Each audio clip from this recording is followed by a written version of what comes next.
محمدا رسول الله. Di sini ada lawannya, dusta. Walaupun ibu katakan pada suami tidak ada dusta di antara kita, tetap potensi dusta itu ada. Ya. Menuju di mana?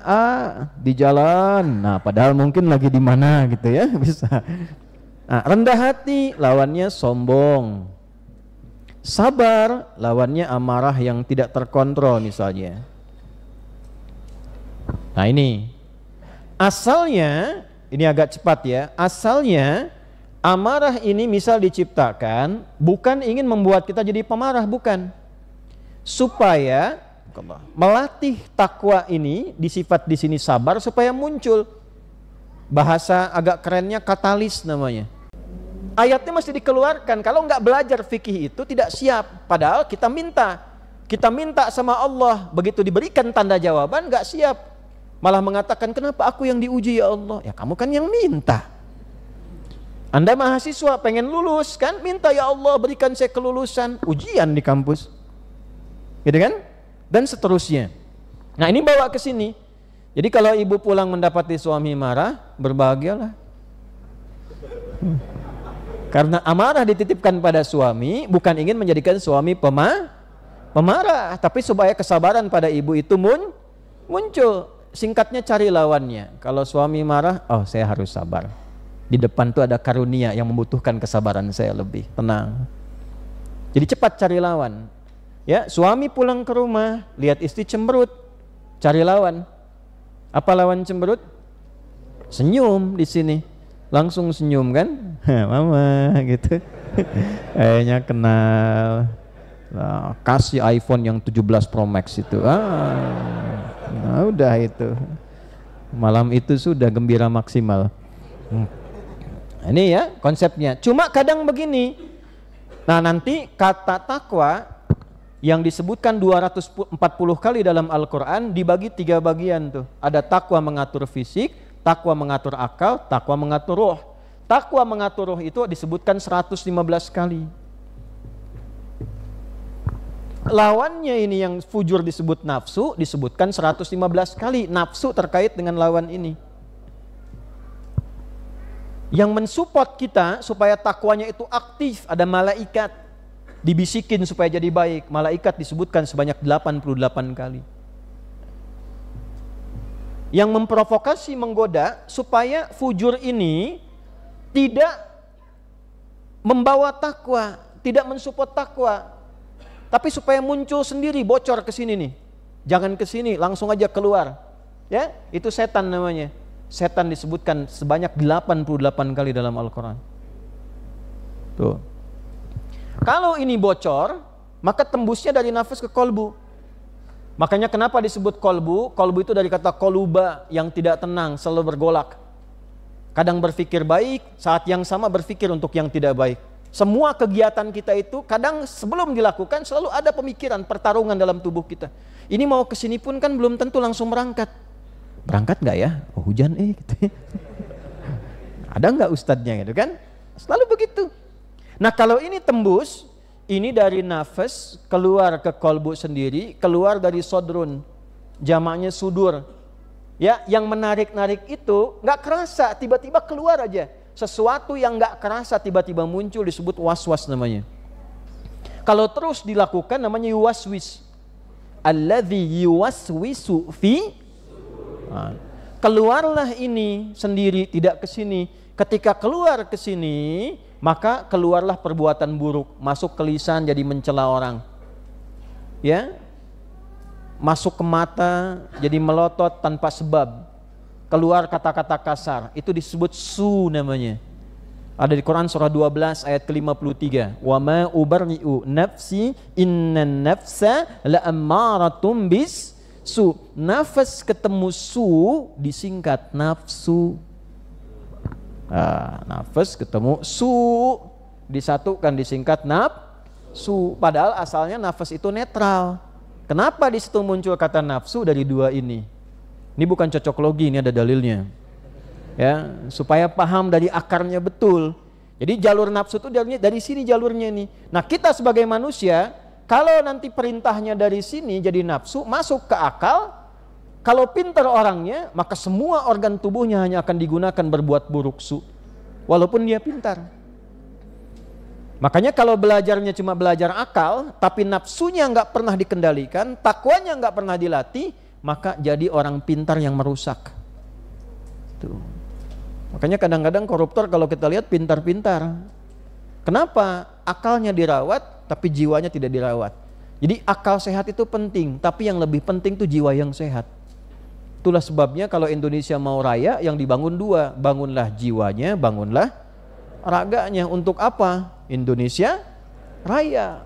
Kalau sekedar hanya Indonesia saja itu masih biasa bangun. Yang di luar juga akalnya pintar-pintar. Di Amerika banyak yang pintar, tapi berapa banyak dalam sehari kriminalitas terjadi? Yang tembak-menembak, yang narkoba, yang zina dan sebagainya. Tapi membangun jiwa, tidak hanya jiwanya saja, harus seimbang. Ini sepertiga, ini sepertiga, ini sepertiga. Jiwanya dibangun, kuat imannya, sabarnya banyak. Tapi akalnya kalau tidak dilatih, nggak pintar, nggak berkembang juga. Ya, di Jepang misalnya, akalnya banyak, jiwa nggak terawat, pembangunan bagus, disiplin, banjir, stres, karena jiwa nggak dirawat, nggak selesai, itu bisa mengakhiri hidup. Di kita jiwa dirawat, bagus jiwanya, banjir Cimahi, berenang.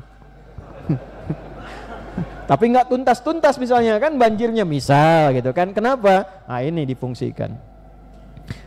Ini muqaddimah pengantarnya. Nah Al-Arba'in itu 42 hadis ya, mengeluarkan petunjuk pokok-pokok supaya yang tiga ini bisa dirawat. Ada hadis tentang melatih jiwa supaya benar keluar amalnya. Ada hadis nanti melatih akal. Ada hadis melatih fisik. Itu yang pokok. Jadi kalau 40 ini kita kerjakan dengan baik, dengan benar, selamat hidupnya. Itu yang dimaksud para ulama mengeluarkan 40 hadis pokok dalam agama. Dasarnya ini. Nah, harus paham sampai di sini. Kalau cuma disebutkan 40 hadis pokok agama, apa maksudnya 40 ini? Apa yang pokok ini? Sampai kita mengerti betul bahwa agama itu betul-betul ada nilai baiknya. Tuh jadi terharu kan? Coba ngantuk ayahnya itu ya. Nah, alhamdulillah. Panas mungkin panas di luar, supaya dapat angin. Ada somai di luar enggak? Ada apa? Coba sambil ini minum. Coba tolong satu sop diberi minum, Ya. Balik ke sini ya. Nah, hadis pertama itu tentang inti amalan jiwa yaitu niat. Innamal a'malu bin niat. Jadi kalau sudah menjadi bagian perilaku tubuh nomor 1 itu disebut amal namanya. Apa namanya? Jamaknya a'mal. Apa itu amal? Kerja. Apa itu pekerjaan? Amal. Amal itu perbuatan yang telah dikerjakan fisik yang akan dipertanggungjawabkan, dievaluasi. Jadi setiap perbuatan kita yang keluar secara fisik itu disebut amal. Itu akan dievaluasi. Ya, makanya kalau orang Arab tanya, "Aina ta'mal?" Di mana Bapak kerja? Bapak jawab, "Saya di Kodiklat misalnya kan, di Bandung." Nah, pekerjaan Bapak kan dievaluasi. Oleh komandan dicek, dilaporkan, ada inspektorat mengawasi dan sebagainya. Antum yang di kampus juga kan bekerja, antum yang belajar, Anda yang belajar kan dievaluasi juga. Itu amal namanya. Nah, di akhirat juga saat kita pulang ditampakkan dievaluasi, namanya hisab. Ya, "May ya'mal mithqala dzarratin khairan yarah wa may ya'mal mithqala dzarratin syarran." Nah, itu dievaluasi. Nah, sebelum dievaluasi diupayakan supaya benar amalan fisik ini. Kalau melihat benar, kalau bicara benar, supaya saat dievaluasi, evaluasinya berlangsung ringan. Tidak menegangkan. Ringan yang tidak menegangkan namanya yasir. Ya, evaluasinya hisabai yasira. Hisabnya ringan, mudah. Anda kalau kerja benar juga nggak akan khawatir. Yang khawatir itu kalau kerjanya salah. Nah, supaya benar, di mana sumbernya? Di niat, di inti kolbu ini. Makanya Nabi mengatakan pakai adatul hasri, huruf pembatas, innamal a'malu. Semua perbuatan itu sumbernya nanti akan baik atau tidak Dapatnya apakah sampai akhirat atau dunia saja, hasilnya bagaimana bergantung kepada titik niatnya di sini. Kalau ini kotor, keluar kotor. Kalau ini baik, keluar baik. Kalau netral, dunia saja, dapatnya dunia saja. Ya, Anda pun yang kesini, ya, kalau misalnya dapatnya ingin akhirat, nanti dunia akhirat. Kalau hanya sekedar lihat ustadz, lihat aja dapatnya itu, ilmu nggak dapat. Ya. Nah, jadi itu akan menentukan termasuk kesungguhan dan keseriusan kita. Hadis pertama telah selesai, saat memasuki hadis yang kedua, maka diurai lagi tentang bab niat itu kepada 3 bagian.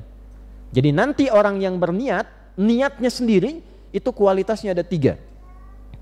Bisa kualitas pertama adalah yang dasar Islam, yang kedua menjadi iman, yang ketiga menjadi ihsan. Nanti ada standar orang muslim iya, tapi nanti keadaan hatinya dengan dasar keislaman itu menuntun dia beramal, amalnya tidak sama dengan yang beriman.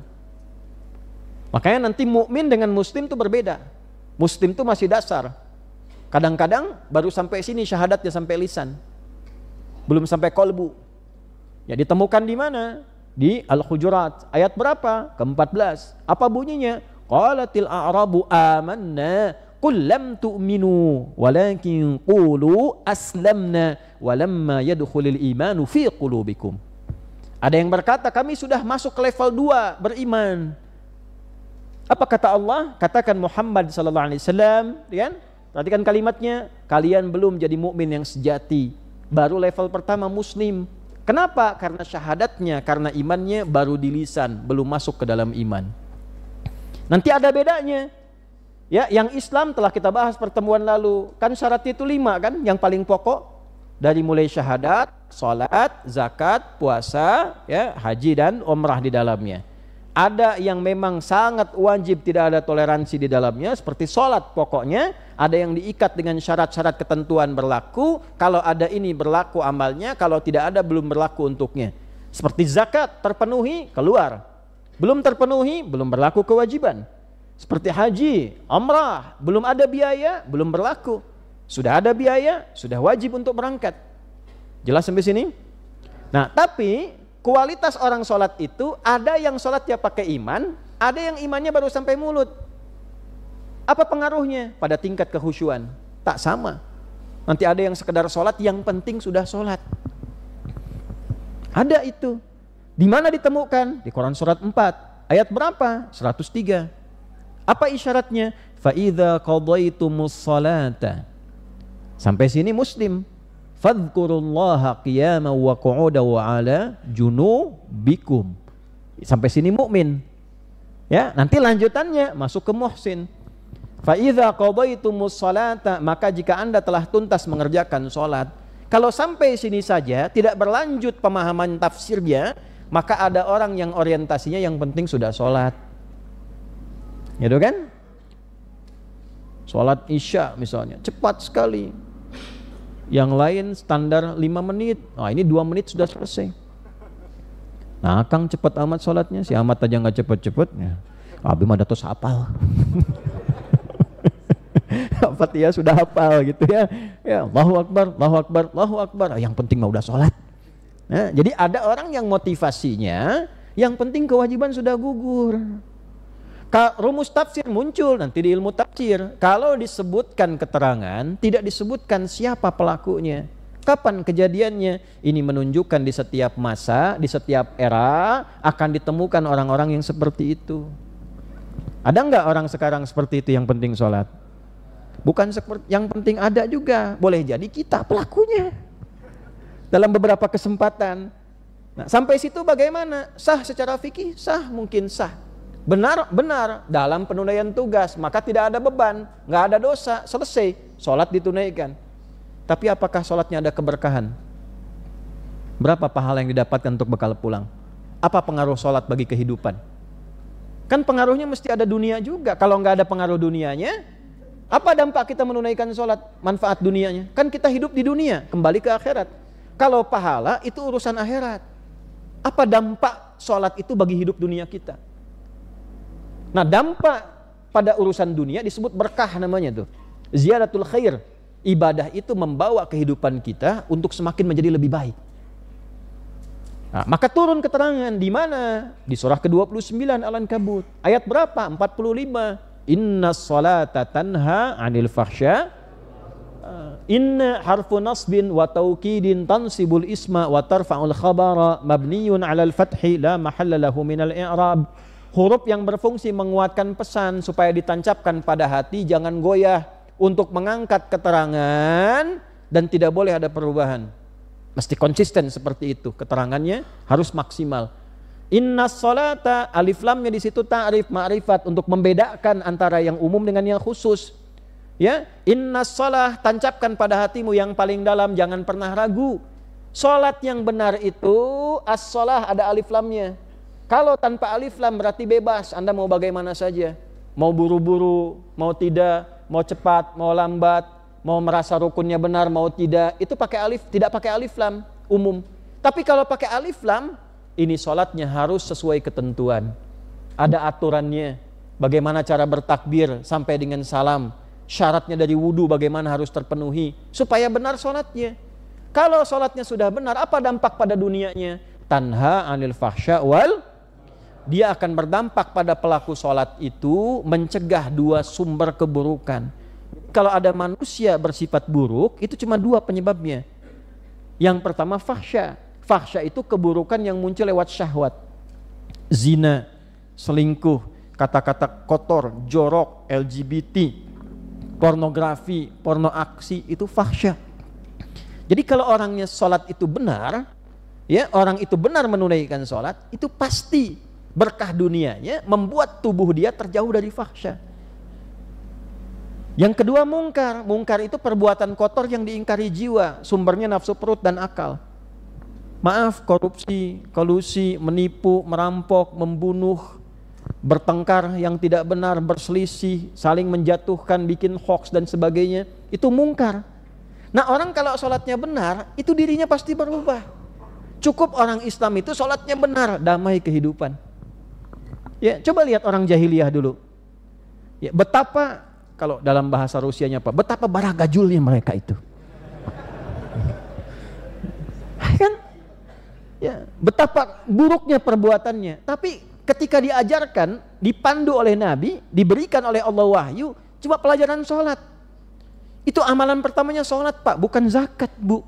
Bukan haji. Sholat dulu, ketika jadi baik, bisa mengelola harta dengan baik, turun zakat. Ketika sudah bagus berzakatnya, turun kemudian perintah untuk haji dan sebagainya. Jadi berurut syariat itu, enak. Nah, kalau ada orang yang kemudian sekarang sholat, kan gerakannya sama. Jumlahnya juga sama waktunya.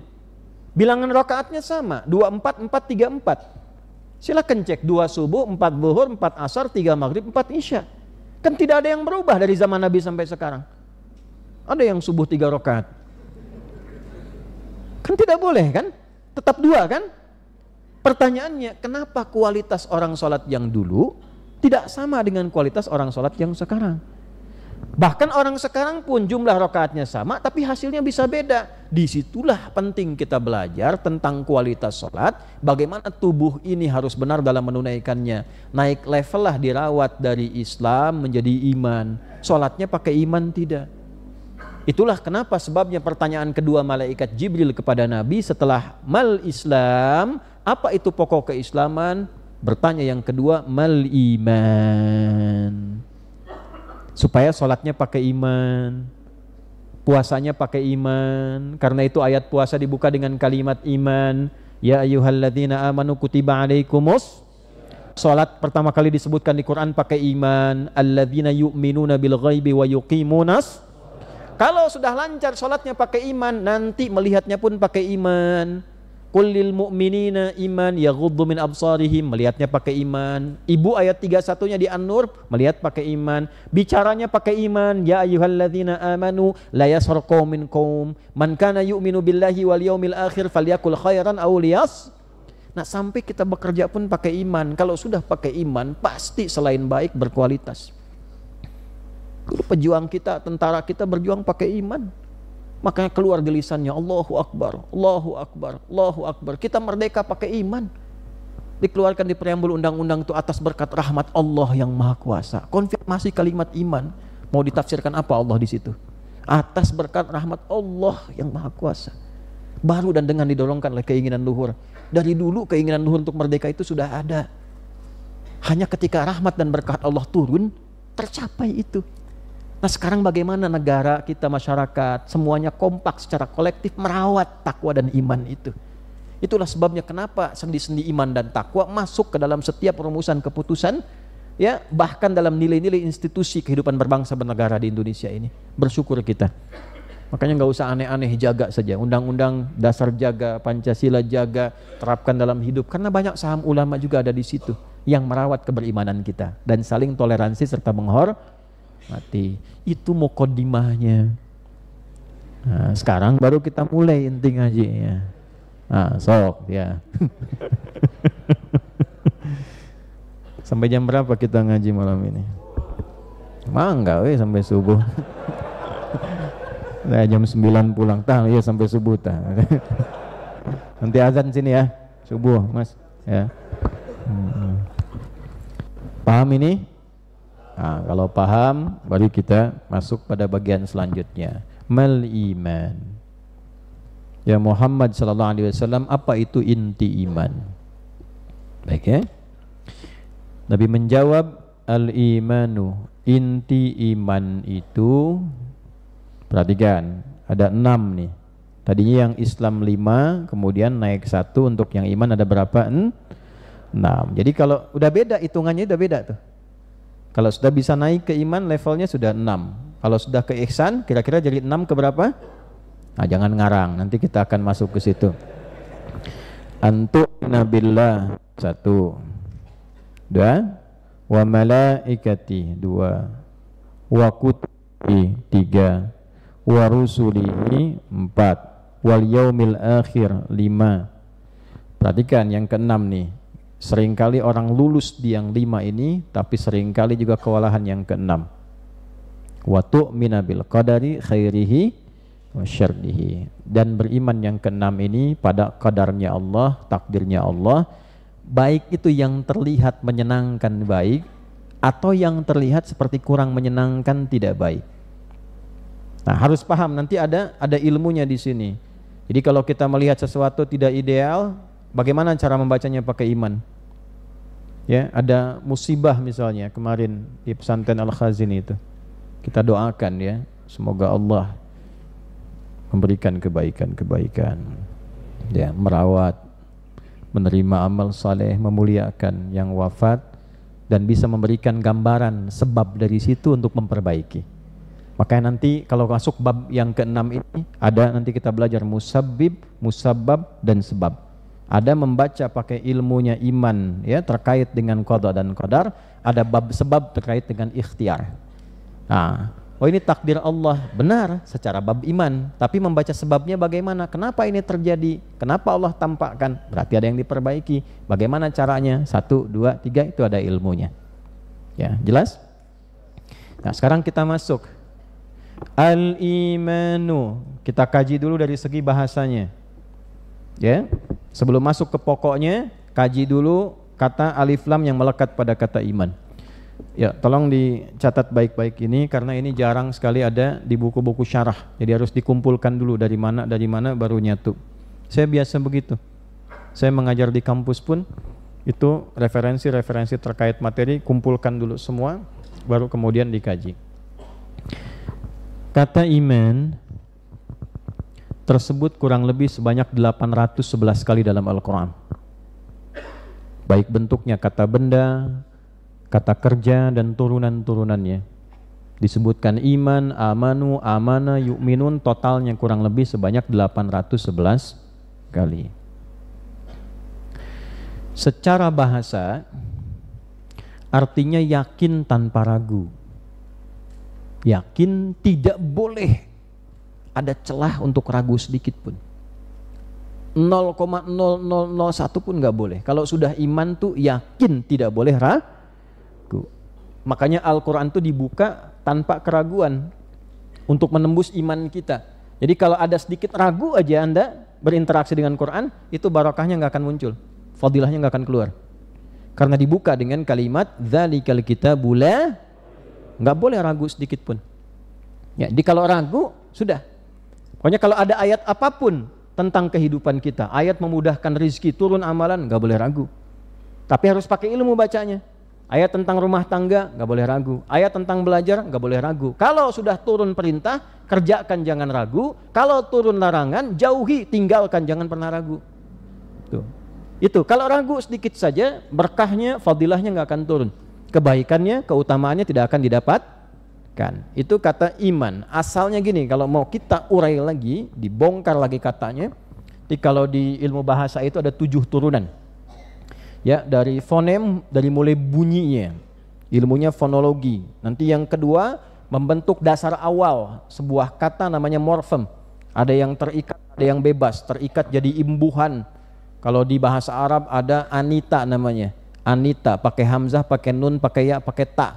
Jalasa, ajlis, yajlis, tajlis, najlis. Ya, yang tidak ada najis. Nah, itu kata sendiri. Bisa yang lekat jadi kata. Di situ nanti kemudian menjadi kata, kata nanti jadi frasa, frasa jadi klausa, klausa jadi kalimat, yang keenam, yang ketujuh jadi wacana. Kalau kita bedah sampai ke bawah dalam bahasa Arab, nanti di ilmu sorof. Ilmu sorof nanti membedah lagi, dibedah lagi dari situ matnul lughah. Nanti ada 5 yang pokok, matnul lughah, sorof, nahu, ma'ani, bayan. Tambahannya ada badi', kemudian arud jadi 7. Gak apa-apa, pusing gak apa-apa, yang penting paham dulu. Ya, itulah belajar kita panjang-panjang tuh. Dari iman itu, iman, gini tulisannya. Akarnya, ini hurufnya begini, dasarnya. Jadi dari kata, akar katanya 3 huruf, mina, gini. Ditambah di depannya ini, ada awalan hamzah lagi, a. Pelan-pelan ya. Seperti misalnya jalasa, ajlasa, karuma, akrama, tambah a di depannya. Ini asalnya kata iman itu dari kata amina. Artinya aman. Artinya apa? Aman. Jika ditambah dengan a, itu kan? A digabungkan dengan sini, maka yang satu harus mati. Ya, satunya harus mati. Dua-dua hidup digabungkan satu, satunya dimatikan. Maka ini digabungkan ke sini, jadikan seperti ini, 1 huruf tegak. Untuk menandakan ini 2 harokat, ini kan ada fathah 1, fathah 2 kan? Digabungkan jadi 1. Sehingga jadi 2 harokat. 2 harokat itu harokat 1, harokat 2 digabungkan. Jadi ada panjangnya. Dalam tajwid begitu. 2 harokat berarti ada harokat 1, harokat 2 digabungkan, dibacanya agak panjang dari sebelumnya karena 2 disatukan. Kalau ini bukan cuma disatukan, 2 huruf disatukan, maka diberi tanda seperti bendera begini berkibar di atasnya. Ini artinya tadinya ada 2 huruf digabungkan. Jelas? Untuk menandakan asalnya 2 huruf, maka di atasnya diberikan seperti ini tanda. Baik, berubah karena masuk ini dari sini, kemudian menjadi rumusnya amana. Untuk menandakan tidak sama dengan yang ini, telah berubah. Jelas? Amana, berubah, yakin tanpa ragu. Tapi perubahan makna ini tetap membawa asal makna yang pertama ini, aman. Maksudnya apa? Amana, berusaha untuk yakin tanpa ragu, yang dengan keyakinan tanpa ragu itu kita akan merasa aman. Kalau dibawa ke sifat, berubah menjadi iman. Amana yu'minu imanan. Apa artinya? Artinya keadaan membuat hati kita yakin tanpa ragu sedikit pun, sehingga dengan keyakinan tanpa ragu itu kita akan aman dalam kehidupan dunia dan aman dari ancaman akhirat. Jadi iman itu sejatinya harus membawa rasa aman.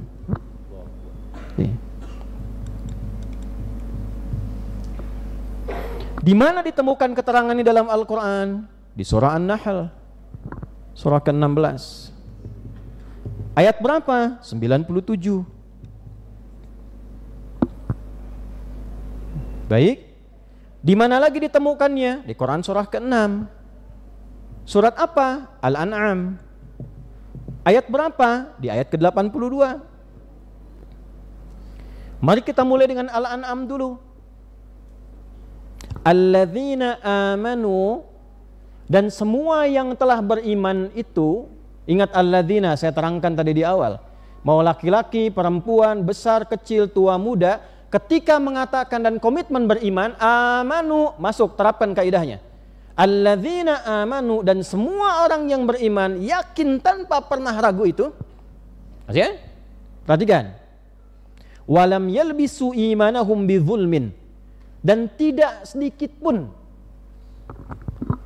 mengotori keyakinannya itu dengan perbuatan menyimpang. Ya, jadi ragu sedikit saya sudah menyimpang. Jadi kalau imannya benar, tidak goyah, tidak kotor, tidak menyimpang, yakin terjaga, ulaika lahumul amnu, maka mereka itu akan cenderung merasakan tenang, aman dan nyaman hidupnya. Wahum muhtadun, dan selalu diberikan solusi oleh Allah dalam kehidupannya. Jadi sebetulnya ketika naik level kita dari Islam menjadi iman, hidup kita akan lebih tenang. Dan melihat apapun tenang. Nanti levelnya ada 57 level. Kalau tingkatan dalam hadis 70 sekian. Tapi untuk 70 itu nanti ya ada tingkatan. Ada Imam Al-Baihaqi punya kitab namanya Sya'bul Iman, turunan-turunan iman. Imam Al-Bukhari dari 97 topik mengeluarkan di topik kedua tentang Kitabul Iman. Di situ nanti ada 57 hadis. Dari 57 itu kalau sudah diamalkan, imannya kita kuat, maka semua kehidupan itu terlihatnya nyaman dan netral. Semua menenangkan saja. Sampai Nabi komen begini, ya, tentang masalah ini. Nanti kita tinggal subscribe dan like saja, ya. Nah. Ajaban di amril mu'min. Orang kalau level imannya sudah di level yang tertinggi, hidupnya akan mengagumkan. Ketika dia merasakan kegembiraan, dia bersyukur. Ketika dia merasakan duka, kesedihan, dia bersabar. Jadi semua netral. Punya masalah, nggak punya masalah, tenang aja. Karena dia sudah punya rumus. Kalau ada yang bahagia, tinggal syukur supaya tidak berlebihan. Karena dia merasa ini anugerah Allah saja, dia tenang aja. Dapat 1 miliar, biasa aja. 100 miliar, biasa aja. 1 triliun, normal aja, biasa. Karena dia punya rumusnya, syukur. Jadi bukan berarti dapat 1 juta langsung update status gitu. Ini biasa aja. Turun omset misalnya, biasanya 100 miliar, sekarang 10 miliar, biasa aja. 10 miliar, tinggal 1 miliar, biasa. Nombokin aja biasa aja, bukan punya saya hartanya, Allah yang kasih. Ya, kenapa? Karena dia punya skema sabar. Itu kalau sudah sampai di level itu, semuanya itu tinggal mensyukuri nikmat Allah. Sampai bingung bagaimana cara mensyukurinya. Fabi ayyi ala'i rabbikuma katsifan. Jadi biasa saja. Dapat air bening, alhamdulillah. Dapat susu biasa. Dikasih teh manis juga biasa aja gitu. Ya, biasa aja. Hidup kita juga begitu, level tertingginya sampai segitu. Ulaika lahumul amnu, maka dunianya tenang, di akhirat pun aman dari ancaman-ancaman neraka. Makanya sahabat itu ketika sampai di level itu nggak pernah ada cemburu. Dan semua menjalani profesinya dengan nikmat. Coba Anda boleh cek. Ya, misalnya Abu Bakar As-Siddiq radhiyallahu taala anhu. Ada di kepemimpinan tertinggi birokrasi. Utsman dalam dunia usaha, kayanya luar biasa.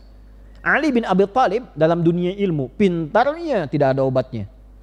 Luar biasa. Bilal tidak di ilmu, tidak di harta, tidak di kedudukan. Beliau ngambil bab tenaga. Modalnya cuma adzan. Khalid bin Walid di militer. Pertanyaan saya, pernah nggak Anda mendengar sejarah berita sampai kepada Anda, misalnya Bilal cemburu dengan kekayaannya Utsman? Pernah nggak? Nggak pernah. Bahkan dalam semua turunan militer pun itu nggak pernah ada yang cemburu dengan yang lainnya. Ah, Umar nggak senang dengan kesuksesan Khalid, nggak ada, biasa aja. Bahkan semua saling menjaga di level iman ini. Khalid dicopot dari pimpinan tertinggi, nggak marah. Khalid berhasil dalam satu misi militer tingkat tinggi di luar, semua mengeluh-elukan dan sebagainya. Pulang-pulang Umar malah nyopot. Dicopot oleh Umar, dimutasi. Ya, dan nggak dikasih jabatan. Ya, pati yang nggak punya jabatan, bayangkan tuh, perwira tinggi nggak ada jabatan. Khalid cuma datang ke Umar, adakah kesalahan yang saya perbuat sehingga saya harus dicopot? Oh tidak, kamu hebat, misi sukses, bagus. Cuma aku khawatir elu-elu yang disampaikan masyarakat itu mempengaruhi keadaan imanmu sehingga merusak keadaan dirimu. Sampai segitunya.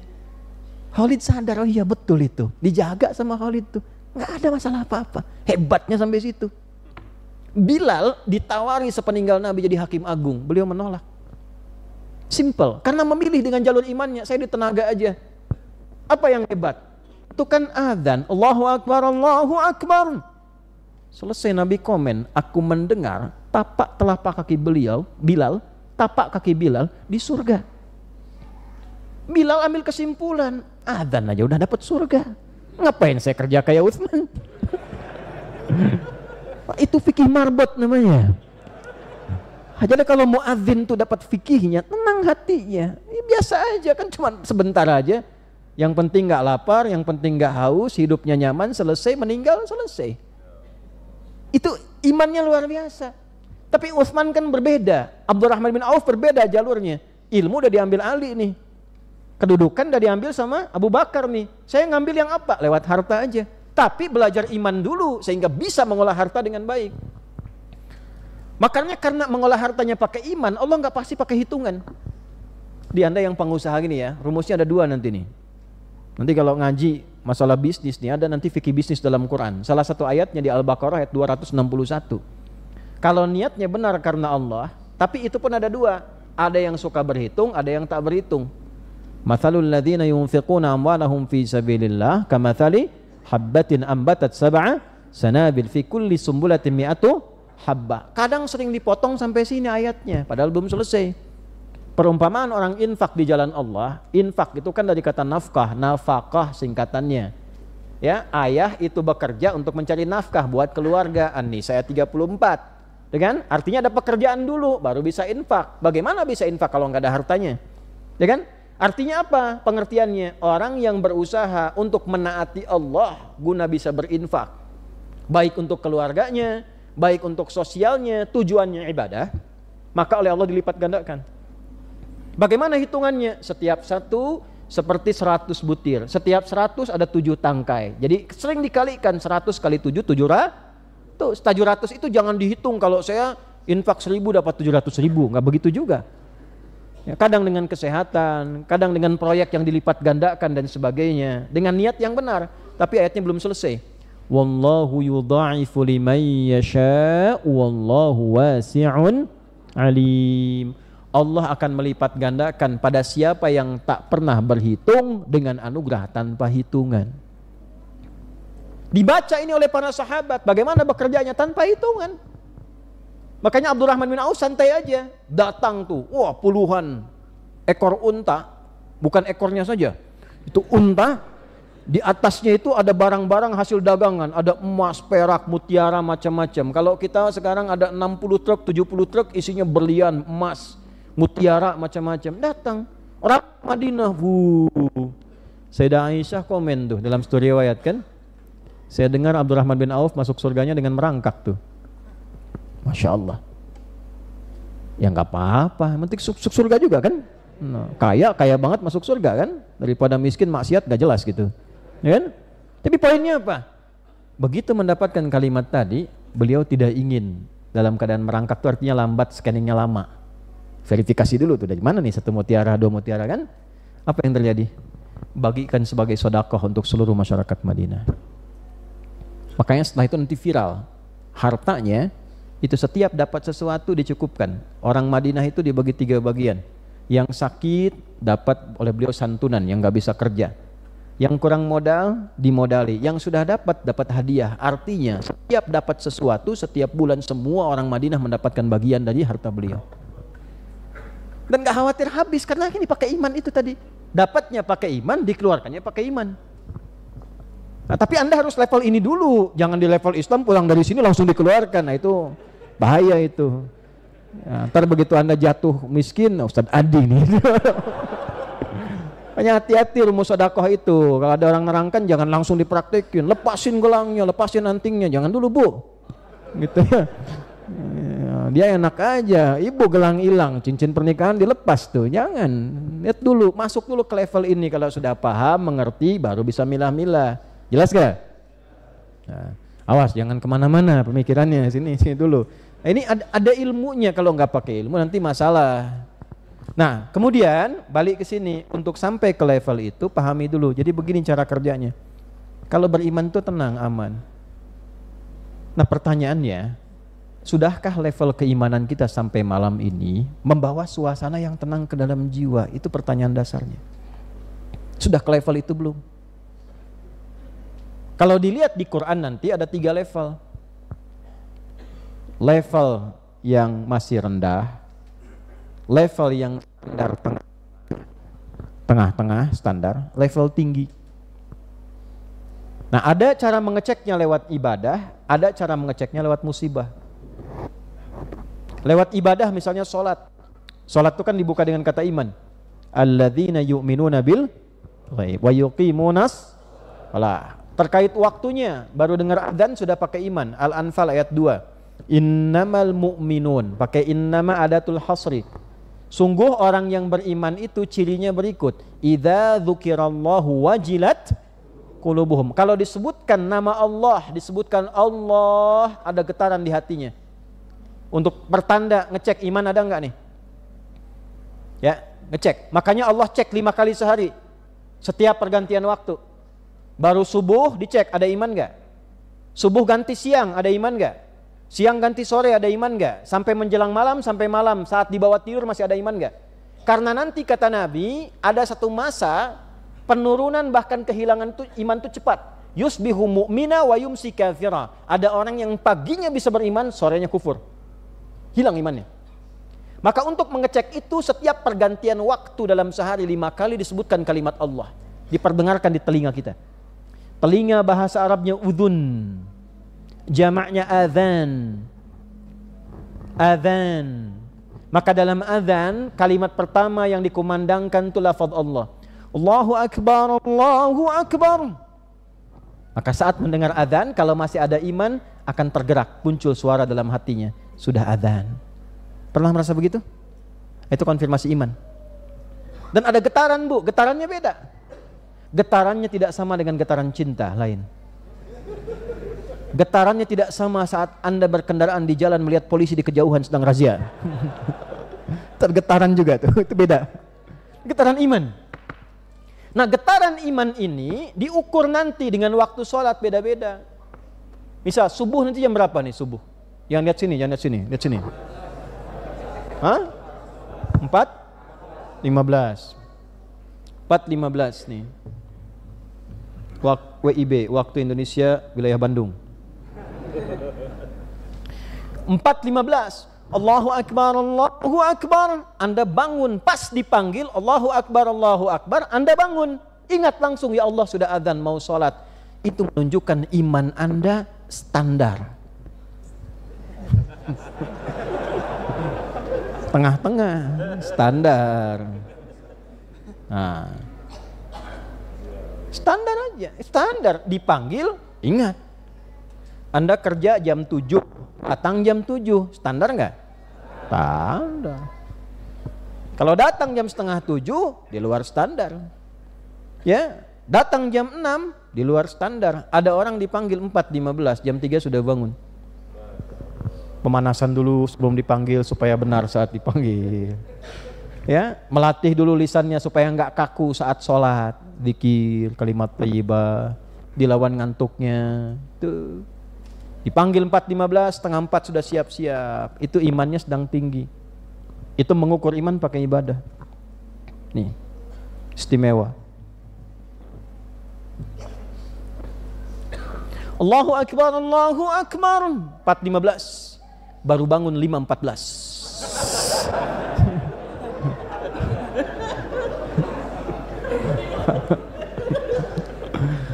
Nah, ini iman masih rendah. Tapi bukan karena ketidaksengajaan. Bangun jam 3 tahajud, nangis serius, lelah sujud sampai ketiduran.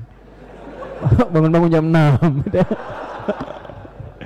Ini nggak sengaja. Ya. Tapi kan ada yang nonton dulu malam. Jam 2.15 sudah siap lihat.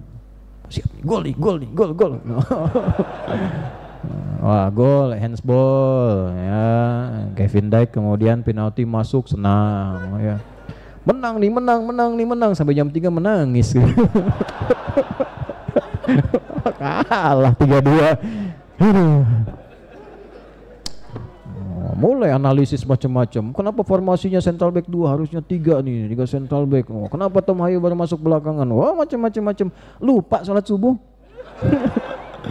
Nah, ini berarti kan ada faktor kesengajaan duniawi mengalahkan, ya. Ini macam-macam tuh. Jadi kalau Anda berdoa dengan macam-macam pun dibawa ke level dunia, nah belum tentu Allah lihat dulu maslahatnya ada apa tidak. Selalu ada hikmah. Nah, ini ukurannya. Ini mengukur kadar iman pakai ibadah. Nanti bisa mengukur kadar iman pakai musibah ada. Musibah itu 2 nanti. Semua musibah. Yang terasa baik, yang terasa buruk. Dari kata asaba yusibu, yang dialami semuanya musibah. Ya, yang dialami semuanya musibah. Ya, misal dapat promosi jabatan, musibah. Musibah karena ditugaskan, diamanahi. Kan titipan Allah kan? Makanya dulu para tokoh-tokoh kita ketika mendapatkan promosi jabatan, Umar bin Abdul Aziz dilantik tuh jadi khalifah, jadi pemimpin presiden. Kalimat pertamanya inna lillahi wa inna ilaihi. Apa? Adab dari Quran, karena beliau ahli Quran. Di Al-Baqarah ayat 156. Alladzina idza asabathum musibah qalu inna lillahi wa inna ilaihi. Ini titipan Allah, karena punya Allah harus saya bawa amanah ini menurut ketentuan Allah supaya saat ditanya oleh Allah ringan jawaban saya. Gitu. Jadi semua hal itu musibah. Kalaupun ada sakit, musibah diuji, datangnya dari Allah. Allah pengen apa nih dari saya? Apakah sakitnya karena maksiat? Ada sakit karena maksiat juga. Ya, orang banyak mencela, banyak menjatuhkan nama Allah, ujung hidupnya sakit.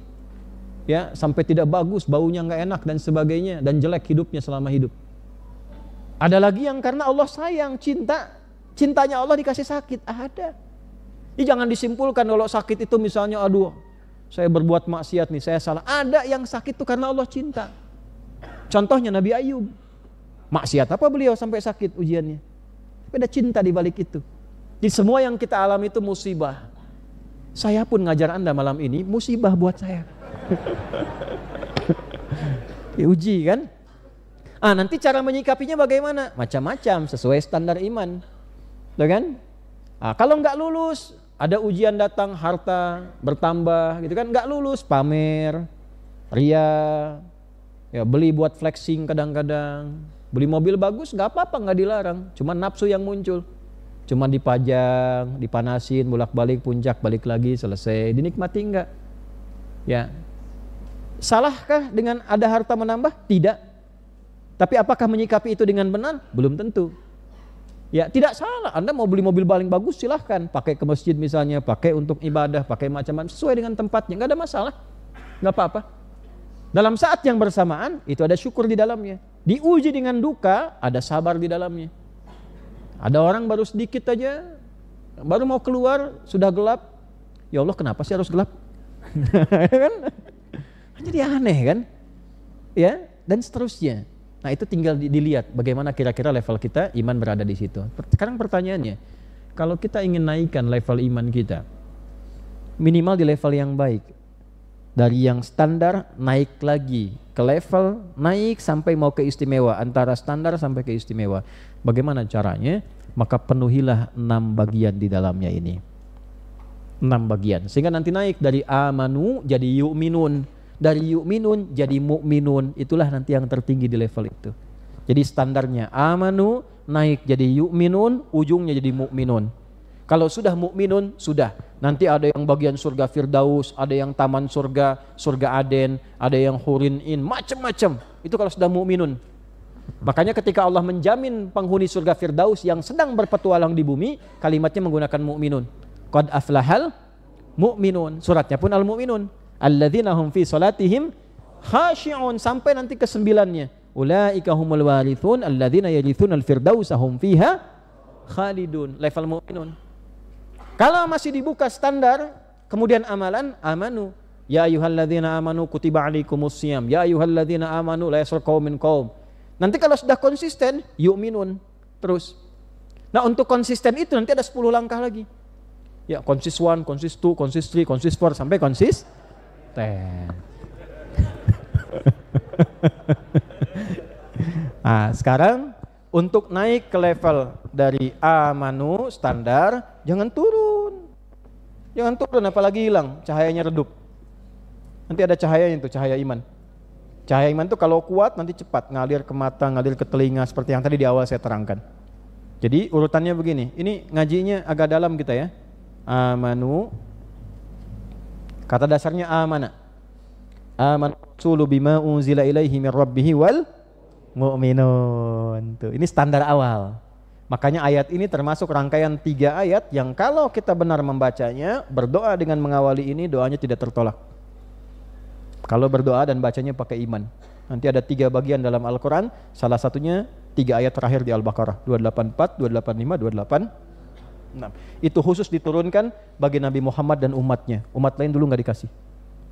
Ya, jadi betul-betul hafalkan itu, baca, bawa ke dalam zikir kita sampai jadi algoritma dalam kolbu kita. Kalau sudah menyatu dengan ayat itu, masya Allah anugerahnya tinggi sekali. Amanu nanti naik jadi yu'minun. Nah, ini godaannya tidak mudah dari sini ke. Makanya ini pun sengaja nggak saya hapus untuk menunjukkan ini banyak tantangan di sini tuh. Sampai sini mu'minun, al-mu'minun. Nah, ini level yang tertingginya. Tapi belum ke muhsin, ya. Baru amanu, yu'minun, Untuk naikkan level dari sini ke sini sampai ke sini ada 6 pilar. 6 pokok. Dalam bahasa Arab rukun namanya, terkait iman. Karena itu disebut rukun iman. Nah, ngajinya begitu. Dihafal nggak apa-apa. Hafal, tapi hafalan itu untuk diamalkan supaya saat diamalkan jadi panduan hidup. Ya, dulu kan anak kecil waktu TK masih menghafal kan? Rukun Islam ada 5, itu kan? Nah, sampai di masjid dan sebagainya. Rukun iman ada 6, terus 1, 2, 3 sampai 6 dan sebagainya. Sampai sekarang advance anak-anak Nabi itu. Anak-anak Nabi ada 7 orang gitu ya. Nah, anak saya itu waktu mendengar itu diambil iramanya langsung diarahkan ke saya. Anak-anak Buya ada 5 orang gitu. Namanya dunia anak-anak itu. Ya. Balik. 1 antu'mina billah. Lihat rumusnya. Kalau Anda ingin naikkan level iman menjadi lebih baik dan imannya kuat, antu'mina billahi, supaya engkau yakin dengan Allah tanpa ragu sedikit pun. Tuh ya. Bahasa yang sering saya sederhanakan, sampai merasa punya Allah. Tuh. Kalau sudah merasa punya Allah, semua ringan. Sedang sakit merasa punya Allah, yakin sembuh karena punya Allah. Tuh. Sedang kurang, punya Allah. Gak apa-apa orang lain mau menjelekan, mau menjatuhkan, tapi asal merasa punya Allah, tenang kita. Kenapa banyak orang sekarang gelisah sampai memutuskan hal-hal yang tidak perlu dilakukan? Karena tadi ini kurang, merasa kurang punya Allah. Nah, antu minabillah, sampai engkau merasa punya Allah, yakin betul, gak pernah ragu. Ada masalah apapun kita merasa punya Allah yang maha segalanya, maha menyelesaikan segala hal. Nah, kalau kita ingin merasa sampai ke level itu punya Allah, bagaimana caranya? Nanti ada babnya lagi. Nah, babnya 2. 1, mesti kenal Allah. Kenal Allah, tahu sampai merasakan hadirnya Allah, itu disebut dengan ma'rifatullah. Ada ma'rifat Allah, kenal Allah sampai merasa punya Allah. Jadi ma'rifatullah itu bukan bisa terbang di atas awan misalnya kan, bisa membaca pikiran orang gitu dan sebagainya. Ada karunia yang kasyafnya kalau sudah Allah bukakan, ada, tapi bukan untuk dipamerkan. Apalagi buka praktek pakai papan misalnya, tidak begitu. Beda karamah dengan mukjizat itu beda. Kalau mukjizat harus ditampilkan. Karena untuk membuktikan beliau itu nabi, mengijaz, melemahkan klaim-klaim yang menyoal kenabiannya mesti ditampilkan, nggak boleh disembunyikan. Jadi kalau mukjizat itu harus ditampakkan. Makanya para nabi ketika ditantang langsung ditampakkan. Nggak ada satupun nabi tunjukkan bahwa engkau nabi. Wah, nggak boleh riya lah. Nggak bisa. Musa benar nggak nabi? Lemparkan tongkat jadi ular, gitu kan? Ya, dipukulkan ke batu keluar mata air. Anda bukan nabi, pukulkan ke batu keluar air mata. Nggak bisa. Ya, dan hebatnya, agungnya Nabi Muhammad SAW itu menghimpun semua mukjizat nabi-nabi sebelumnya. Dan lebih hebat, Nabi Musa itu dipukul dulu dengan tongkatnya ke batu baru keluar air. Nabi Muhammad tangan begini keluar air dari tangannya. Tuh. Nabi Isa dengan izin Allah menghidupkan yang mati, ditepok dulu baru hidup. Ya kan? Nabi Ibrahim lebih dahsyat daripada Nabi Isa. Dicincang dulu itu di Al-Baqarah 260, dipisahkan di gunung-gunung, dipanggil dengan panggilan yang sama dengan Nabi Isa, hidup dengan izin Allah, datangnya tuh lagi. Nabi Muhammad itu paha kambing, udah kambingnya dipotong. Nabi Ibrahim kan dipotong dulu, dipotong, ini dibakar dulu. Bayangkan tuh, dipotong, dibakar, sudah dibakar jadi bagian kambing bakar, dihidangkan kepada Nabi, tulangnya bicara. Nabi jangan dimakan, sudah diracun. Betapa dahsyatnya Nabi Muhammad SAW. Nggak diminta hidup dengan izin Allah, bicara sendiri.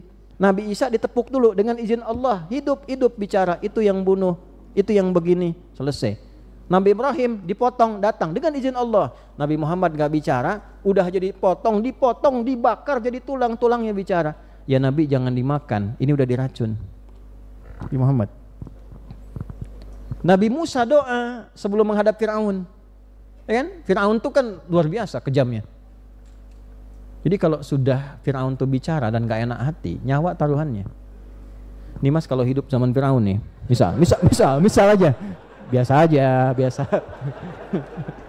Misal nih, ngadep antum dengan tampilan begitu. Misal nih, saya nggak suka dengan tampilan rambutnya. Pisahkan kepala dari badannya. Tuh. Antum bersyukur hidup sekarang tuh. Ya.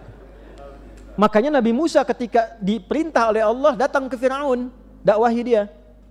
Maka beliau doa dulu supaya hatinya lapang. Kalau keluar kata-kata yang enggak enak langsung tidak tersinggung, lapang. Rabbi syrahli wa yassirli wahlul 'uqdatam min lisani yafqahu.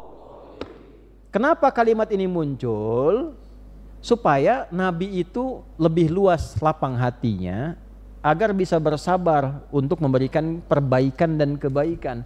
Kalau tidak lapang hatinya dan banyak tersinggung, doa Nabi kan langsung dijawab. Fir'aun langsung mencela Musa, dasar kamu begini. Musa tersinggung, ya Allah tersinggung saya, tolong matikan aja. Mati saat itu. Tapi nggak ada hikmah bagi kita di kemudian hari. Jelas. Tapi poinnya apa? Beliau berdoa, Rabbi syrahli sadri. Minta dulu baru dikasih. Rabbi syrahli sadri. Minta sama Allah, ya Allah lapangkan hatiku. Dilapangkan oleh Allah. Nabi Muhammad nggak minta turun ayat. Alam nashrah laka sadrak. Rabbi syrahli alam nashrah sadri laka sadrak. Nabi Muhammad gak minta, langsung dikasih oleh Allah. Nabi Musa minta wa yassirli amri. Nabi Muhammad gak minta wa nuyassiruka lil yusra. Itulah agungnya Nabi Muhammad sallallahu alaihi. Makanya bersyukur kita punya Nabi-Nabi Muhammad. Masya Allah. Banyakin sholawat. Dengan dasar cinta. Kalau sholawat itu jangan berlebihan, yang tenak, yang tenang, yang nyaman, dengan cinta kita pada Nabi itu meningkatkan iman. Allahumma salli ala sayyidina Muhammad. Nah, balik ke sini. Nah, sampai merasa tadi kita kenal Allah tuh, merasa punya Allah. Nah nanti bagaimana nanti supaya kita merasa ma'rifatullah, kenal dengan Allah dengan cara yang baik? Maka ada dua lagi caranya. Ya, ada berapa caranya? Dua lagi. Satu, meyakinkan diri kita bahwa Allah itu satu-satunya Tuhan, tidak ada yang lain. Itu dulu. Supaya nanti saat ada masalah, iman Anda aktif, Anda tidak menuhankan yang lain.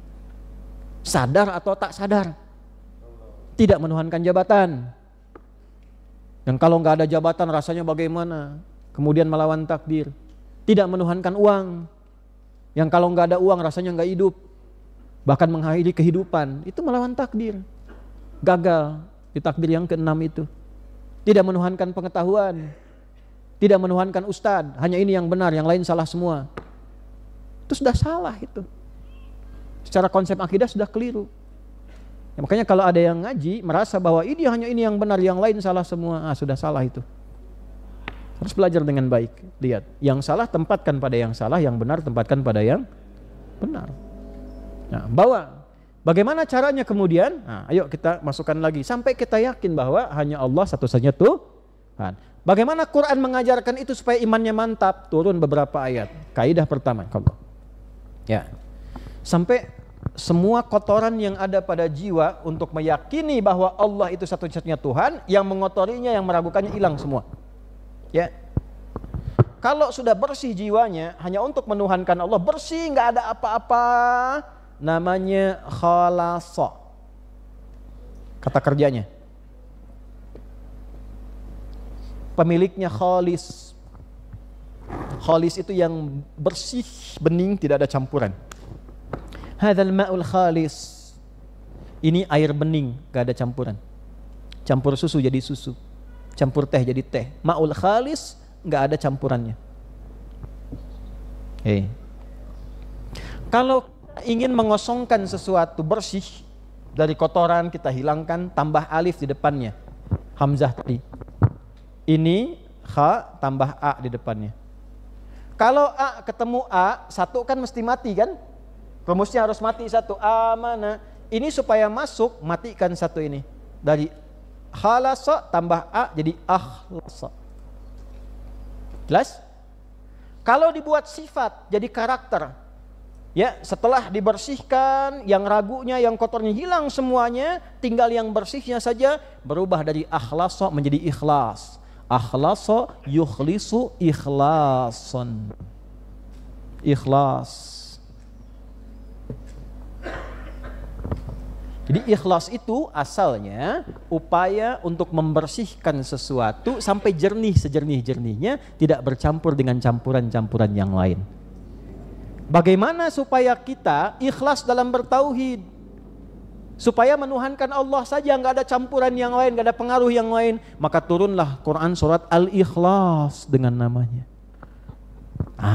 Gitu ngajinya. Bagaimana cara supaya ma'rifat dengan surah Al-Ikhlas ini? Diperintah langsung oleh Allah. Amar perintahnya Allah. Aslu fil amri lil wujubi hatta yadullad dalilu ala khilafi. Asal dari perintah itu wajib, maka upaya paksa diri kita untuk paham tentang surat ini. Qul, katakan Muhammad, huwa, dia itu, ya, siapa dia di sini? Allah, yang dimaksudkan ahad. Qul huwallahu. Rumus pertama, yang dituhankan Allah itu. Kenapa turun surat Al-Ikhlas ini? Karena sebelumnya disebutnya Rabb saja. Qul a'udzu birabbil falaq, qul a'udzu birabbin nas. Rabb. Sementara orang-orang pada masa itu menyebut Tuhan mereka juga dengan Rabb. Lata, Uzza, Manat disebutnya Rabb. Ya? Maka ditanya oleh orang-orang pada masa itu, Muhammad, nama Rabb itu siapa? Nama Tuhan kamu. Maka turun qul huwa, yang disebut Rabb dalam kami itu Allah. Jadi Allah itu nama bagi Tuhan kita umat Islam. Nama. Jadi bukan sifat. Salah kalau berkata, Allah saya namanya ini, Allah kamu siapa? Bukan, Allah itu nama Tuhan saya. Jadi kalau Anda mengatakan Allah Tuhan, alhamdulillah, berarti Tuhan Anda ya sama dengan Tuhan saya. Artinya apa? Allah ya Allah, Tuhan, nama Tuhan. Karena dulu nggak dikenal itu. Ya, nama langsung Allah, hanya fitrah di lisan mengatakan la yaqulunallah, Allah. Dan nggak ada nama ini dimiliki oleh makhluk. Tidak bisa dimiliki oleh makhluk, karena semua lafaz yang melekat kata ini kembalinya ke Allah lagi. Ya, satu-satunya. Ini mukjizat dari segi bahasa. Karena saya di linguistik spesialisasinya. Dan salah satu disertasi kami dalam salah satu S3 kami itu menganalisis secara gramatikal ya di bahasa, pengaruh-pengaruh dari bahasa itu 30 juz dalam Al-Qur'an. Dan salah satu lafaz yang paling indah itu Allah. Saya tulis ya, yang paling menarik tuh gini. Bismillah.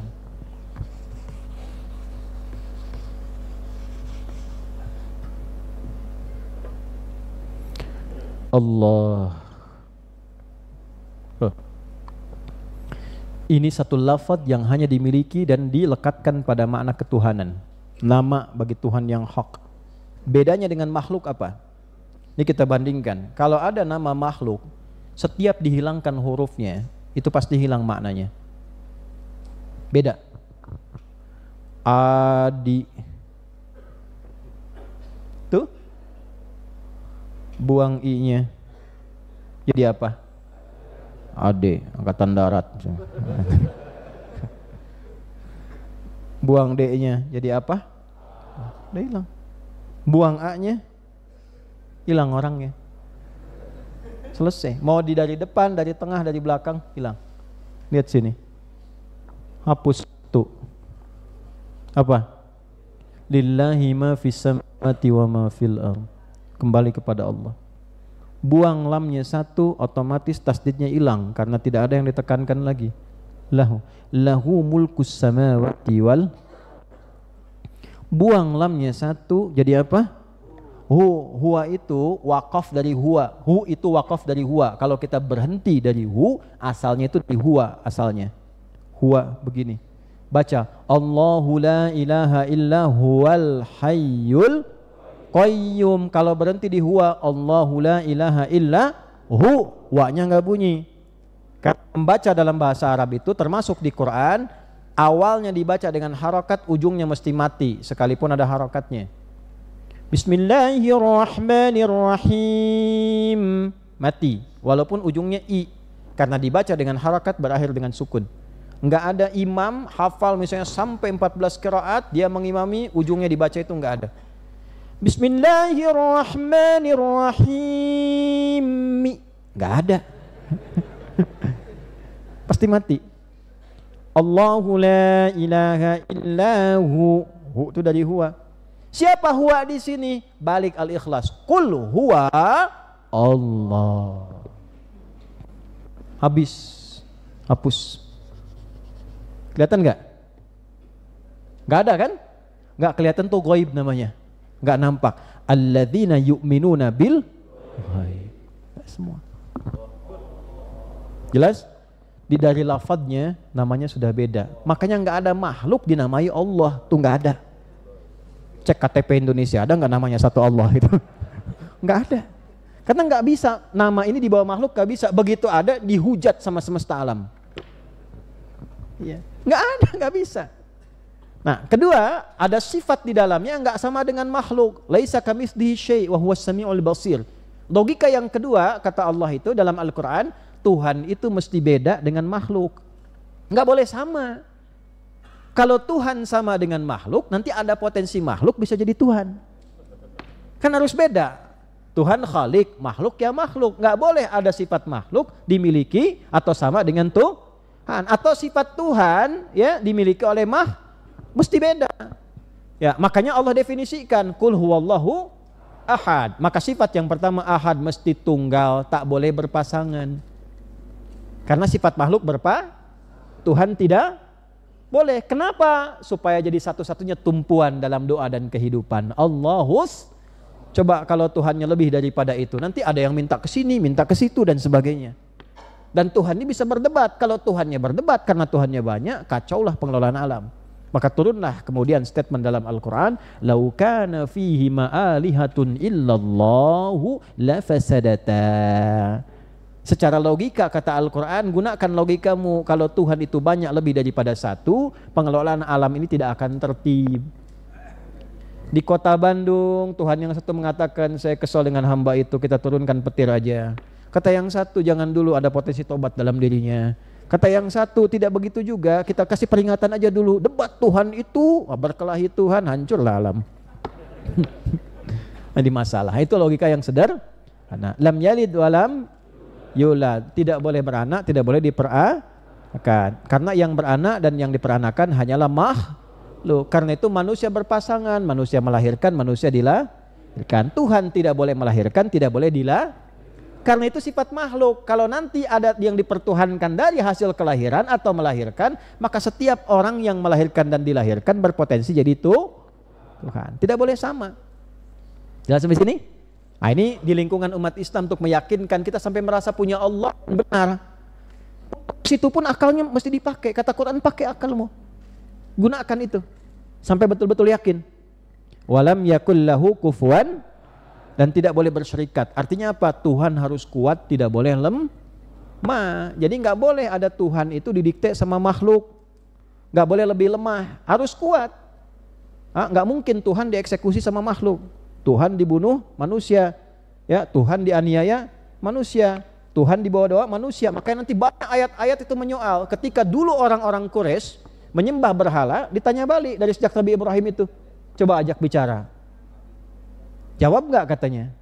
Loh, turun ayat-ayat mengatakan ini bagaimana logikanya? Kamu yang bikin, kamu yang nyembah, kamu aja lebih kuat daripada dia. Diajak ngobrol aja dia nggak jawab. Sampai begitunya. Makanya Umar dulu setelah masuk Islam sering ketawa sendiri. Ditanya Khalifah kenapa senyum ketawa sendiri? Saya ingat dulu katanya waktu masih jahiliyah. Kayaknya kalimat itu dipakai juga oleh Anda kan? Dulu waktu jahiliyah gitu. Umar dulu begitu, ada sanadnya tuh, sanad Umar. Ya, kenapa?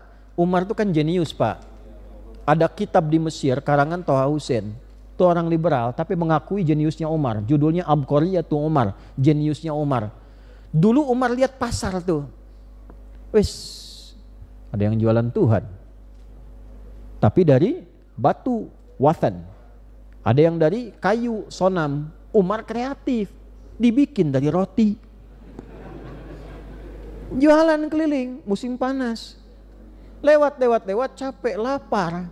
Disimpanlah di atas, dia diam. Ya Lata ini ana jawaan. Lata maafkan saya lapar banget. Tuhan Lata maafkan saya lapar banget. Pinjam tangannya bentar ya, makan dulu, ntar saya ganti. Jadi di tengah jalan lapar terus sampai Tuhan tuh habis dimakan. Setelah masuk Islam sadar dengan itu, beliau ketawa sendiri.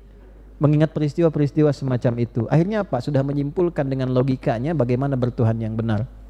Nah, secara logika akal kita dipakai. Bayangkan dalam berislam itu punya Tuhan saja. Quran meminta kita mesti punya ilmu sampai mantap la ilaha illallahnya. Kalau nggak punya ilmu besok ditukar sarung hilang la ilaha illallah. Ini yang perempuan-perempuan nih, cuman keluar kalimat angin surga, aku mencintaimu. Tapi kalau ingin menikah denganku, ikut keyakinanku, pindah. Nggak pakai ilmu. Makanya zikir kita tuh ditambah oleh ulama kita dulu tuh. Di Quran surah 47 ayat 19. Fa'lam annahu la ilaha illallah. Fa-nya itu apa? Harfu atfin rabitin baina syai'aini bila hududin. Huruf nyambung ataf di antara dua peristiwa. Peristiwa pertama syahadat, yang kedua ilmu untuk menguatkan syahadat itu. Lakukan dengan cepat. Fa'lam, cepat punya ilmu, cepat belajar. Itu diterjemahkan di mushaf ketahuilah, padahal itu fi'il amr dari kata alima. Artinya apa? Punya ilmu lah, belajarlah sampai mantap annahu untuk menetapkan la ilaha. Sampai mantap la ilaha illallahnya, bukan cuma di sini, sampai ke sini. Sampai sini nih. Ketika Bilal dicambuk tuh, dicambuk, irtad, murtad, jawabannya ahad, irtad, ahad, irtad, ahad. Kayak begitu. Nah, sampai merasa la ilaha illallah. Bilal tuh sampai ditarik ke lapangan. Panas lapangan Sahara, bukan Sahara yang Malang Jawa Timur tuh, Sahara yang padang pasir. Panas, batunya dipanaskan, di atas batu diterlentangkan, diikat, dicambuk, irtad, murtad kamu. Dijawab ahad, irtad, ahad. Saking sampainya ke dalam jiwanya tuh kalimat Allah. Tuh. Merasa rezeki dari Allah, Allah yang akan berikan. Ahad, ahad, ahad, ahad tuh benar-benar ahad. Tuh iman sampai ke sini. Nah, sekarang pilih mana? Jumatan atau karir? Tuh Anda ya. Kalau ada tawaran bisnis pada Anda, kerja, gaji 10 juta tapi nggak bisa Jumatan, dengan gaji 1 juta tapi bisa Jumatan, cuma 2 pilihan aja, nggak ada yang ketiga. Saya paham wajah-wajahnya ini, udah pokoknya jam 8 lewat ya, awas dah. Hati-hati, pilih mana? 10 juta nggak bisa Jumat atau 1 juta bisa Jumatan? Kan bismillah Pak, 1 juta. Tapi kan realitanya tidak begitu. Yang terlihat di lapangan nggak semuanya begitu. Hanya untuk jaga toko, bahkan meninggalkan sholat. Bahkan diancam nih, kalau kamu sholat, jabatan kamu atau pekerjaan kamu hilang. Ada orang jaga-jaga toko itu dan sebagainya, sampai nggak boleh sholat. Padahal dia yakin yang ngasih rezeki Allah. Tuh. Tapi keyakinannya nggak sampai ke sini. Nanti kalau sudah sampai ke sini, belajar fikih rizki, belajar lagi, nanti paham. Ya, walaupun namanya rizki, tapi nggak belajar fikihnya, susah juga. Nah ini, jadi temukan dulu sampai kita merasa benar, ini Tuhan saya benar, Allah. Makanya dipandu, akal kamu mesti paham itu, akalnya dipakai. Di akal sehat itu sampai menemukan Allah itu Tuhan. Itu akal yang sehat. Kalau belum kenal Allah, belum sehat akalnya. Kalau cuma kenal dunia biasa, yang lain juga kenal. Ya dikasih akal, tapi tidak kenal sama yang ngasih. Kan belum sehat akalnya. Makanya ketika akal sehat itu menjadi sehat, maka oleh Quran disebut dengan kalimat ulul albab. Ya. Inna fi khalqis samawati wal ardi wa ikhtilafil laili wan nahari la ayatil liulil. Orang yang akalnya sehat bisa meriset, lihat langit, lihat bumi, cerdas menyimpulkan berbagai hal, ulul albab. Apa ciri pertamanya? Alladzina yadhkurunallah. Kenal Allah. Sebelum berfikir, zikir dulu. Qiyama wa qu'uda wa ala junubihim wa yatafakkarun. Baru berfikir, ada zikir, ada Karena ada yang berfikir tapi nggak bisa zikir. Yang nyebut nama Allah aja nggak bisa. Tapi pintar. Debat pintar, berargumentasi pintar, tapi nyebut nama Allah nggak bisa. Tuh. Itu baru fikir, belum zikir. Kalau cuma fikir, banyak orang bisa melakukan itu. Nah, kita makhluk yang berzikir dan berfikir. Itu tuh dalilnya tuh. Kenapa begitu? Itu normal. Karena kenapa? Zikir itu amalan jiwa. Fikir itu amalan akal. Akal yang dipandu oleh jiwa, jiwanya sehat, akalnya sehat. Maka jiwa yang sehat memandu akal yang sehat untuk berfikir. Jiwa ketika berfikir disebut dengan zikir, akal ketika merumuskan disebut dengan fikir. Maka orang yang paham substansi, jiwanya memandu akalnya. Maka bukan hanya akal sehat, jiwa yang sehat pun itu penting untuk mengisi kehidupan. Itu tuh. Paham nggak? Nah, balik. Lewat 15 menit, nggak apa-apa. 5 menit lagi ya. 5 menit lagi. Terus saja. Balik sini. Makanya kalau kajian mesti tuntas. Akal sehat bagus, terus belajar. Penting. Tapi jiwa ini yang penting. Ya, semua. Raga sehat, akal sehat, jiwa dan raga kita semua sehat. Balik ke sini. Sudah paham secara akal, tembuskan ke jiwa. Bagaimana melatih supaya jiwanya aktif merasa punya Allah? Maka setelah akalnya paham, tahu secara logika, kenal Allah secara logika itu menyimpulkan bahwa ini Tuhan. Gak mungkin ada sesuatu kalau gak ada penciptanya, ujung-ujungnya sampai ke Tuhan. Ya kan? Ketemu itu Allah. Bagaimana berhubungan dengan Allah sampai merasakan punya Allah dalam jiwa. Maka muncullah apa yang disebut ibadah. Untuk melatih supaya terkoneksi. Maka muncul perintah sholat. Apa artinya sholat? Doa. Apa artinya doa? Sholat. Kan secara katanya sudah beda. Secara fikih dalam bahasa, secara bahasa sholat disebut doa. Tapi kenapa disebut dengan doa? Karena secara bahasa kata sholat itu, sholat begini, akarnya seakar dengan kata silah. Dari kata wasola. Wasola itu terhubung, terkoneksi, nyambung. Silah itu terhubung kuat yang sulit dilepaskan. Silaturahmi, hubungan yang sangat kuat, saking kuatnya rasa kasihnya nggak bisa dilepaskan walaupun berbeda tempat. Jadi kalau Anda silaturahmi, reuni silaturahmi, kalau cuma nyapa orang ada di depan itu belum silaturahmi. Tapi kalau Anda pulang ke rumah masih ingat dia, mendoakan dia, menyapa dia dalam kebaikan, itulah silaturahmi. Ibadah yang melatih kita supaya terkoneksi kuat dengan Allah, sehingga merasa punya Allah. Bekerja ingat Allah, duduk ingat Allah, mau tidur ingat Allah. Ibadah yang melatih kita terkoneksi supaya merasa punya Allah namanya sholat. Ini makanya kenapa sholat itu wajib, supaya dipaksa kita merasa punya Allah, sayang Allah sama kita. Dipaksa nyebut namanya dari mulai takbir. Kenapa dilatih supaya khusyuk, supaya merasa punya Allah. Makanya ketika sujud sampai tumanina, sampai merasakan kita itu punya Allah. Khusyuk dilatih. Nanti setelah selesai sholat, nyambung. Ketika tersambung antara akalnya nyambung, hatinya nyambung, dipandu pekerjaannya nyambung, terkoneksi dengan Allah, namanya zikir. Dzakarallah alladzina yadhkurunallaha. Itulah sebabnya kenapa yang selesai sholat belum teringat tersambung dengan Allah. Kenapa zikir setelah sholat? Padahal sholat sendiri zikir. Aqimis sholata li dzikri. Tunaikan sholat sebagai zikir kepadaku, supaya connect kamu denganku. Quran surat Toha ayat 14. Tapi ada yang saat sholat belum terkoneksi dengan Allah. Padahal sudah diminta dalam takbir, Allahu Akbar, buang urusan dunia ke belakang, angkat tanganmu, buang ke belakang. Supaya yang tersambung dengan Allah saja. Allahu Akbar, yang akbar hanya Allah, yang lain kecil, buang ke belakang. Tapi kadang-kadang ada yang masih takbirnya, lisannya Allahu Akbar, tapi pikirannya WA Akbar, handphone Hu Akbar, Allahu Akbar, tang ting tung ting tang ting tung. Batalin dulu, lagi sholat nih. Jemuran Hu Akbar, sendal Akbar, tagihan Hu Akbar. Itu dunia masih dibawa, harusnya dibuang. Makanya ketika ya khusyuk itu kan gak harus 100%, karena tidak mungkin, tidak mudah bagi kita manusia biasa. Di atas 50 itu sudah khusyuk. Tapi ada yang di bawah itu. Ya, assalamualaikum, assalamualaikum, belum nyambung sama Allah. Maka setelah itu ditambah zikir lagi, zikir pasca sholat itu untuk menutup yang belum terkoneksi supaya nyambung. Karena itu kenapa diawali dengan istighfar, astagfirullah, astagfirullah. Kita beristighfar minta ampun sama Allah karena selama sholat tadi ada yang belum nyambung. Itu maksudnya. Terus disebut nama Allah terus tuh, subhanallah 33 kali.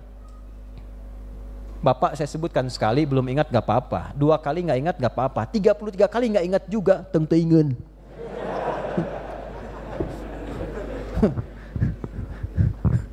Paham? Ya kan? Anda makan nih, saya dulu di pesantren do Arkom tuh, kan kawan saya Mang Udin duduk sebelah sana tuh. Ya, itu tiap hari makan kerupuk dengan kecap, sehingga disingkat capruk, kecap kerupuk, kecap kerupuk, kecap kerupuk.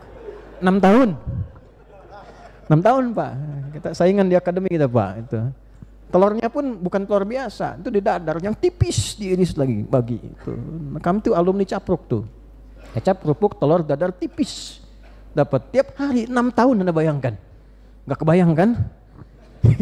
Tiap hari. Jadi kalau dalam sebulan gak ada kecap, akan tanya mana kecapnya.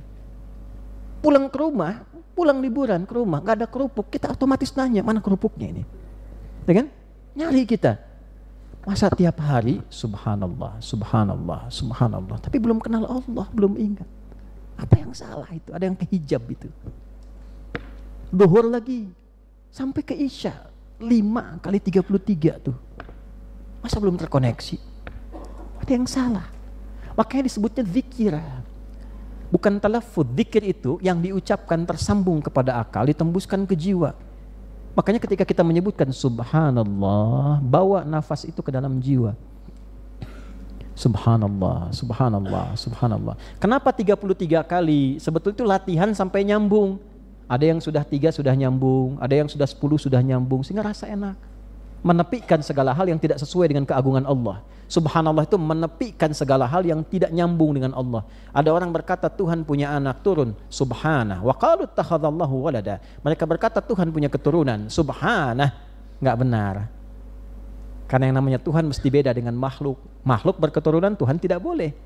Kalau berketurunan sama dengan makhluk. Mereka berkata nggak mungkin Muhammad bolak-balik itu dari Mekah ke Palestina, cuma malam belum nyampe subuh balik lagi. Tuhannya itu pasti salah itu.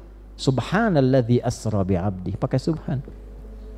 Maka ketika subhanallah itu ada jadi algoritma dalam jiwa, maka semua yang tidak sesuai dengan keagungan Allah subhanallah.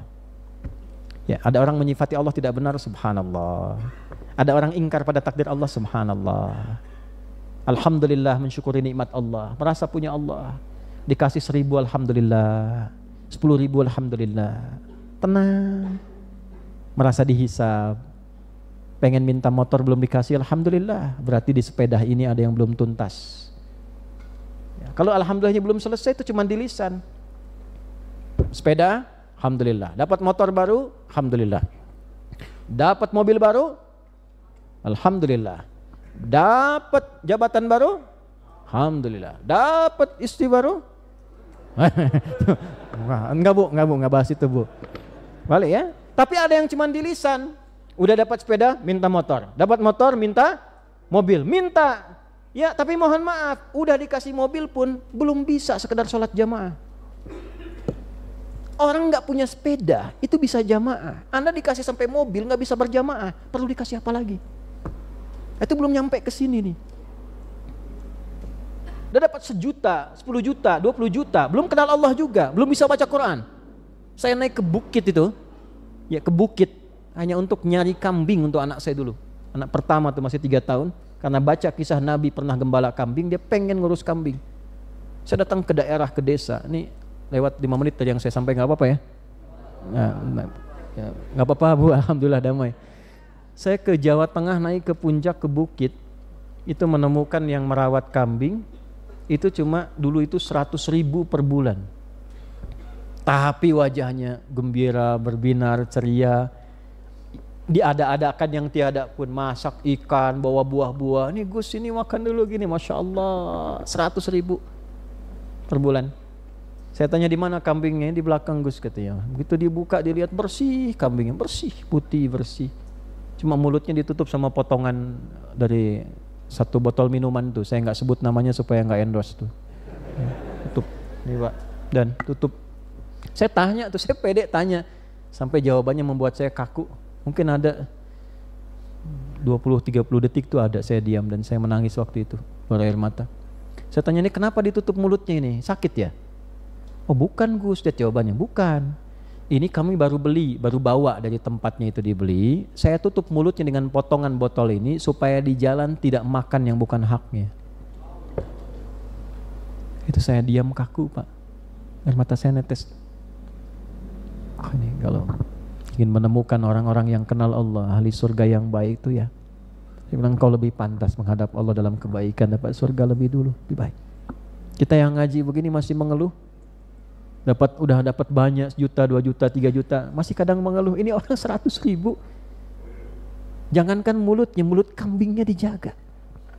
Saya turun nginap di rumah istri, sampingnya ada musola.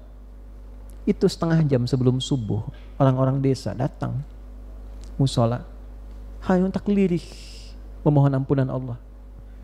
Ya Allah, irhamna ya Allah, ampuni saya banyak dosa, belum pantas masuk surga, tapi juga nggak kuat ke neraka, tapi Engkau Maha Pengampun, ampuni ya Allah, ampuni ya Allah.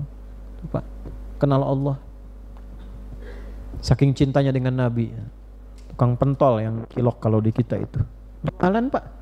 Kumpul-kumpulin, begitu masuk maulid dikasih tabungan dari situ. Ya, hanya untuk ngundang orang ceramah, ngasih tahu tentang Nabi, cerita tentang Nabi dan sebagainya. Betapa cintanya dengan Rasulullah itu. Tuh, sampai ke jiwa. Jadi hidupnya pun nyaman, tenang. Di desa kan dulu nggak banyak masalah, tenang, nyaman gitu. Nah itulah iman tuh itu. Nggak banyak pikiran. Itu yang dirindukan Nabi. Sampai Nabi komennya begini, aku rindu dengan saudaraku katanya. Ashtaqu bi ikhwani. Kata sahabat, alasna ikhwanak ya Rasulullah, kami kan saudaramu. Kata Nabi, bukan, bal antum ashabi, kalian tuh sahabatku. Ikhwani humul ladzina ya'tuna min ba'dikum. Mereka akan datang setelah kalian. Di riwayat lain, mereka enggak pernah lihat saya tapi beriman kepada saya. Allahumma sayyiban nafi'a. Allahumma sayyiban nafi'a. Allahumma hawalaina wa la alaina. Allahumma hawalaina wa la alaina. Baik, balik ya. Nah, sampai di situ dulu, latih sholat dengan baik. Rumus cepatnya, kalau ingin advance, tambahkan. Sholat tidak hanya sekedar fardu, tambahkan dengan yang sunnah sampai merasa ada getaran berbeda dalam jiwa kita. Nah itu getaran itu disebut getaran takwa, kembali pada yang tadi. Nanti kalau takwanya semakin naik, nanti kuasa Allah akan hadir dalam kehidupan kita, membimbing kita, memberikan ketenangan. Itu yang dimaksud wa may yattaqillaha yaj'al lahu makhraja wa yarzuqhu min haitsu la tasib. Semakin imannya kuat, semakin mudah menghadapi masalah. Setiap ada masalah, ada solusi. Setiap ada masalah, ada solusi. Setiap butuh rizki, bahkan dari sisi yang tidak dia duga datang. Semakin tinggi takwanya, semakin kenal Allah, ada yang belum minta sudah disiapkan. Ayatnya banyak nanti di Quran. Ada yang minta baru dikasih. Ya. Ada yang minta, baru minta tuh, ya, langsung datang. Ada. Tapi yang hebat tuh ada begini, belum minta Allah sudah siapkan. Itu yang dahsyat. Ada yang dibawa ke ilmu nih, yang masih kuliah ya, masih kuliah. Pakai iman kuliahnya. Pakai iman. Yang pakai iman tuh duduknya paling depan, sampai paham baru keluar dari ruangan kelas, baca buku dulu yang baik. Tuh ngaji pakai iman begitu. Di kampus duduk paling depan. Supaya kalau ngantuk bisa ditahan, suara dosen jelas. Ya, jangan keluar sebelum paham, tanya dulu sampai mengerti. Itu tipikal orang beriman. Ada di At-Taubah ayat 122. Wa makana al-mu'minuna liyanfiru kaffah, pakai iman tuh. Ya, falaula nafara min kulli firqatin minhum ta'ifatul liyatafaqahu fid din. Belajarnya sampai paham, sampai mengerti. Waliyunziru qaumahum idza raja'u ilaihim la'allahum yahdharun. Setelah paham, mengerti, lulus dia praktekkan ilmunya, dia bangun desanya, bangun kampungnya. Nah, itu pakai iman itu. Nah, ini duduk di kelas, bangku deretan belakang. Di dalam kelas penuh dengan obrolan. Ya kan? Ujungnya nanti pinjam catatan teman. Ya, absen nitip. Gimana mau membangun bangsa? Ya, gimana mau bikin generasi emas kalau belajarnya masih begitu? Ya, berubah. Apalagi kalau sedang ngaji malam ini. Kasih berkah, turun hujan, ya, tenang, nyaman, teduh. Jelas? Nah, sampai situ dulu ya, supaya nggak banyak-banyak. Malam ini kenal Allah dulu. Hadis nomor 2 ini bisa sampai akhir tahun, tenang. Nah, baru iman sama Allah kan, belum kenalan dengan malaikat. Hah? Sudah kenal malaikat belum? Belum. Nanti punya lawan, nanti kita bahas lawannya juga. Apa lawan dari bertuhan pada Allah? Nanti lawannya togut. Togut itu harus jelas juga, jangan nanti ada aliran dikit-dikit togut. Ini togut, tidak, harus ada ilmunya. Ya, dari kata togo jadi togut, segala sifat yang menyimpang dari ketentuan bertuhan kepada Allah. Nanti dibahas apa saja, dalam kedudukan apa, dalam harta apa, dalam ilmu apa. Hati-hati, di situ nanti ada rincian. Ya, setelah itu baru bahas malaikat. Ya, malaikat mesti dibahas supaya yakin kalau kita beramal, tahu ada yang nyatet. Yang nyatet itu apa yang dicatat? Bagaimana merasakan amal itu dicatat? Kalau nggak kerasa, imannya nggak hidup. Jadi biasa aja. Kan tahu ada yang nyatet. Tapi kalau beda antara hafal dengan paham. Ada raqib, ada atid. Kanan saya raqib, kiri saya atid. Korupsi diterima aja. Nyontek iya juga. Ya kan? Harus merasa ketika aktif nih sinyal imannya. Kamu dicatat, hati-hati. Ya kan? Kalau aktif itu kita merasa tuh. Dan Allah nanti kirimkan malaikat khusus untuk menjaga kita. Namanya kiramil bararah, yang memastikan kita selalu baik dalam kehidupan. Nah, bagaimana mendapatkan itu? Ada jalannya lagi. Ya, nanti lawannya setan. Malaikat 10 yang tugas, banyak malaikat itu. 10 yang pokok yang kita kenali itu. Setan 9 yang pokok. Ketika kita belajar fikih malaikat sampai paham, belajar fikih setan. Betul, kalau nggak kenal setan bagaimana menghindarinya? Anda keluar dari sini, jalannya mulus, halus aja, nggak pernah tahu di mana lubangnya, kepleset Anda. Nggak tahu setan, nggak tahu bagaimana masuknya.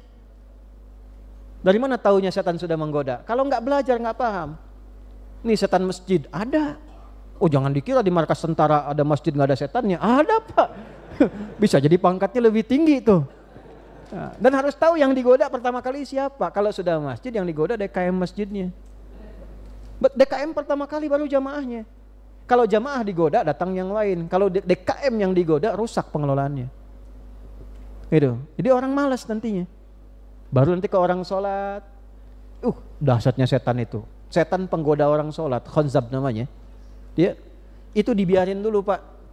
Bu, dengar adzan, dia lari dulu tuh. Idza udzina fa farra syaitanu wa alaihi dharat. Kalau adzan dikumandangkan setan lari sambil terkentut-kentut kata Nabi itu. Itu kata majas, maksudnya apa? Saking bencinya dengan suara adzan, kalaupun adzan ada baunya, dia tutup begini. Saking bencinya. Makanya setan pergi dulu, karena setannya pergi, kesadaran kita aktif. Yang enggak ke masjid pun bisa sadar, akhi sudah adzan, akhi. Sudah adzan. Fa idza tuwiba ada, kalau adzan berhenti balik lagi. Makanya dia bisa jawab, baru adzan belum qomat. Ada setan balik lagi. Nanti ketika qomat lari lagi, dia biarin dulu tuh. Baru ketika bertakbir dia berdinas aktif. Udkur kada, dibikin ingatan kita numpuk semua. Hatta la yash'ural musalli kam raka'atan yusalli, sampai orang sholat itu tidak ingat berapa rakaat sedang menunaikan sholatnya. Pernah begitu enggak? Nah, Anda korban. Saya korban. Kita korban karena posisinya kita sedang digoda. Jadi makanya wajar. Jadi kalau Anda sedang takbir tiba-tiba muncul banyak ingatan, itu normal, setannya aktif. Tapi bagaimana cara mengendalikan itu supaya tidak terperdaya? Gitu. Itu ada rumusnya, harus tahu tuh. Setan pasar, ada Bu. Jangan dikira di Kosambi nggak ada setan. Pasar-pasar tuh banyak, di mall banyak. Ya, setan rumah ada. Ya. Banyak, nanti kita belajarlah ke aspek itu ya. Kitab, ngaji Quran sampai paham Quran itu penting. Kalau sudah paham Quran itu penting, jadi prioritas, minimal sehari bisa ngaji. Ini buka WA tiap hari diakses online dengan media sosial. Qurannya nggak pernah online. Terus giliran ada masalah nuntut, ya Allah kenapa harus saya? Allah kan jawab hari mana itu kumaha.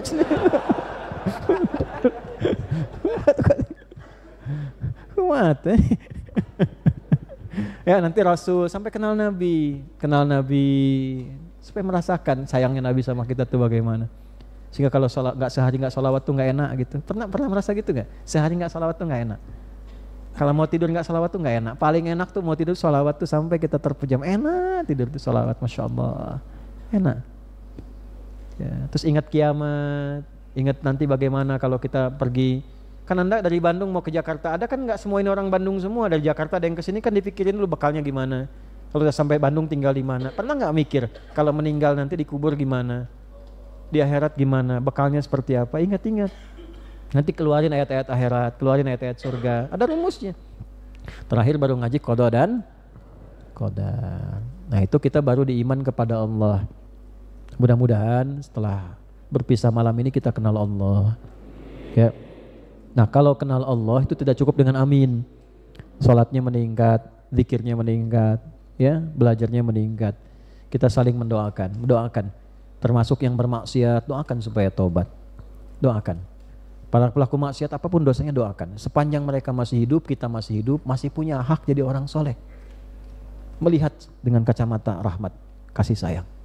Pandang setiap orang dengan haknya menjadi baik. Ya, Fir'aun pun, Fir'aunnya Fir'aun. Tuh. Bikin status tuh. Fir'aunnya Fir'aun, tetap Allah memberikan haknya untuk berubah jadi baik, bahkan dikirimkan 2 orang nabi, Musa dan Harun. Tuh. Cuman dasar Fir'aunnya Fir'aun. Dia menolak itu dan baru tersadar ketika terjebak dalam lingkupan ombak yang menelan kehidupannya. Terlambat. Nah, kita bukan Fir'aun. Ya. Kita bukan Fir'aun. Oleh karena itu manfaatkan hak kita dan hargai hak orang lain. Ya, yang di rumah tahanan misalnya, kalau pulang sudah berubah kan dididik di rumah tahanan itu. Jadi baik lagi. Ya, berusaha, haknya dikembalikan lagi. Sayangi, libatkan kebaikan supaya sadar. Siapapun itu, kita yang pernah salah, nggak ada yang sempurna. Ibu kalau ingin nyari suami sempurna nggak ada, Bu. Sepanjang suami ibu manusia pasti salah. Makhluk yang tidak pernah salah itu cuma satu, namanya malaikat. La ya'sunallaha ma amarahum wa yaf'aluna ma yu'marun. Malaikat gak pernah salah. Ibu kan tos ngadang malaikat Jibril korupsi ayat. Gak pernah kita dengar malaikat Jibril korupsi ayat. Ya, selama suami ibu Asep bukan Jibril, pasti pernah salah. Kalau ibu mengharapkan yang sempurna, ibu nikah dengan malaikat silakan. Tuh Israel tuh masih single. Anda juga sama, sepanjang melihat istri Anda manusia, bukan malaikat, pasti sah. Maka kita dipersatukan untuk saling melengkapi. Nah, wa Allah ya. Iya itu fitrah, alhamdulillah itu fitrah. Cukup ya, cukup besok. Ibu nanti kalau mau tambah besok ngaji. Mari kita berdoa, mudah-mudahan doa kita diterima oleh Allah Subhanahu wa taala dan dijaga dalam kebaikan. Allahumma taqabbal minna innaka antas samiul alim. Wa tub 'alaina innaka antat tawwabur rahim. Allahumma nahmaduka hamdan syakirin, hamdan na'imin, hamdan yuwafi ni'amahu yukafi'u mazida. Ya Rabbana lakal hamdu wa lakal syukru kama yanbaghi li jalali wajhikal karim wa 'azimi sultanik.